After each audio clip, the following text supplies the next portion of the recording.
in our nation's heartland, at a time when we must heal the heart of our democracy and renew our commitment to the common good. I stand before you as the granddaughter of an iron ore miner, as the daughter of a teacher and a newspaperman, as the first woman elected to the United States Senate from the state of Minnesota, to announce my candidacy for President of the United States.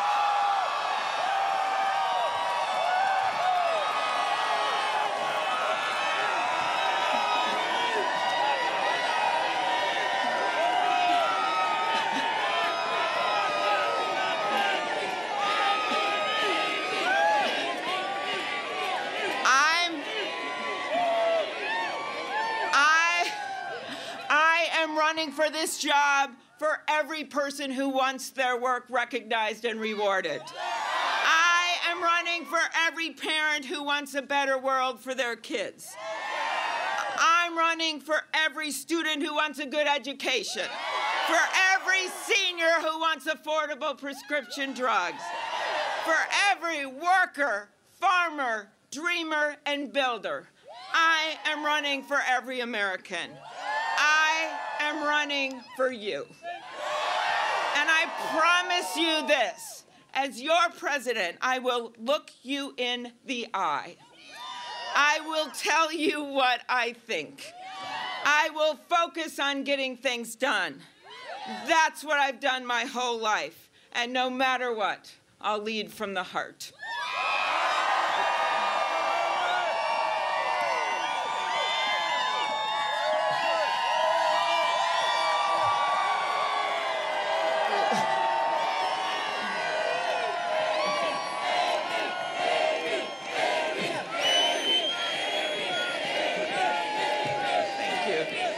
Okay, let me be blunt.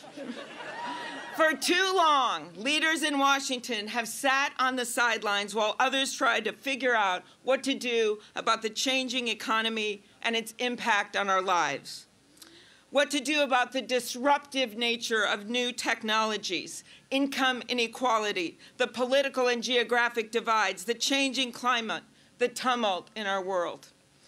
For a moment, let's stop seeing those obstacles as obstacles on our path. Did we view the snow as an obstacle? No, we did not.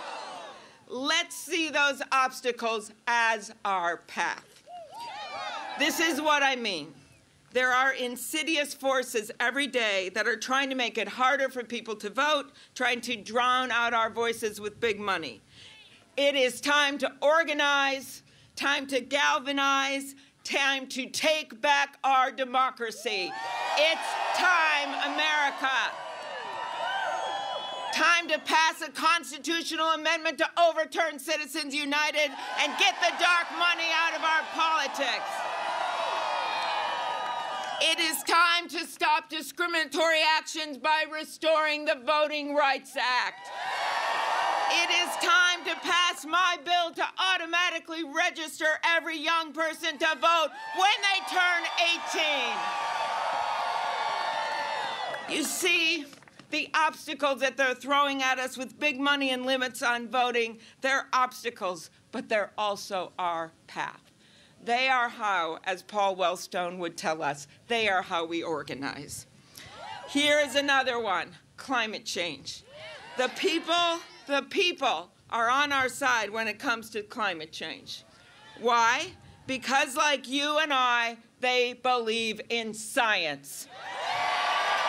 That's why in the first 100 days of my administration, I will reinstate the clean power rules and the gas mileage standards and put forth sweeping legislation to invest in green jobs and infrastructure. And on day one, we will rejoin the International Climate Agreement.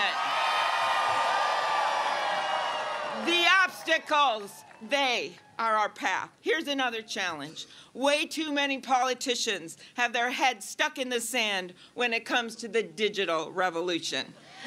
Hey guys, it's not just coming, it's here. And if you don't know the difference between a hack and slack, it's time to pull off the digital highway. What would I do? What would I do as president? We need to put some digital rules of the road into law when it comes to people's privacy. For too long, the big tech companies have been telling you, don't worry, we've got your back. While your identities, in fact, are being stolen and your data is being mined. Our laws need to be as sophisticated as the people who are breaking them. We must revamp our nation's cybersecurity and guarantee net neutrality for all. And we need to end the digital divide by pledging to connect every household to the internet by 2022, and that means you, rural America. I mean, come on, if they can do it in Iceland, we can do it here. We need to train our workers today for the jobs of tomorrow and strengthen our economy by planning ahead. That means respecting and recognizing educational certifications and two-year degrees and making it easier for people to get them. And yes, that means comprehensive immigration reform.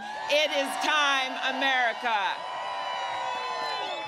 And by the way, we should close those tax loopholes designed by and for the wealthy and bring down our debt and make it easier for workers to afford childcare, housing, and education. That is what I mean by shared prosperity. But we can't get there if people can't afford their health care. And that means getting to universal health care and bringing down the cost of prescription drugs. Last week, my guest to the State of the Union, who is here with us today, was Nicole Smith Holt. Nicole's son, Alec, a 26-year-old restaurant manager from the southern suburbs, aged off his parents' health insurance. 3 days short of his payday, Alec, a diabetic, wasn't able to afford his insulin. He tried rationing it to save money. It didn't work, and he died. This disgrace should never happen in the United States of America. Not with a simple drug that's been around for nearly a century. The obstacle to change? The big pharma companies think they own Washington. Well, they don't own me, and they don't own Nicole. We are teaming up to pass meaningful legislation to bring in competitive, safe drugs from other countries, to stop big pharma's practice of paying off generic companies to keep their products off the market. We're going to harness the negotiating power of 43 million seniors. That's a lot of negotiating power. And lift the ban on negotiating cheaper prices under Medicare for prescription drugs. I have always believed in doing my job without fear or favor. That's what I do as a senator, and that's what I did as a prosecutor. And that means not only convicting the guilty, but protecting the innocent. That's why I have and why I will always continue to advocate for criminal justice reform. That's why, in a state where we all value hunting and fishing and the great outdoors, I am not afraid to join the vast majority of Americans, including many gun owners, to stand up to the gun lobby and put universal background checks and common sense gun legislation into law. It is time, America. And a safer world isn't just about what we do here at home. Even if you want to isolate yourself from the rest of the world won't let you. International problems come banging at your door just as opportunities come knocking. We need to stand strong and consistently with our allies. We need to be clear in our purpose.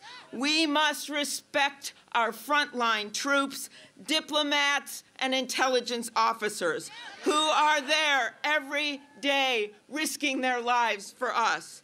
They deserve better than foreign policy by tweet. And one last obstacle that we must overcome to move forward together. Stop the fear-mongering and stop the hate. We may come from different places. We may pray in different ways. We may look different and love different, but we all live in the same country of shared dreams.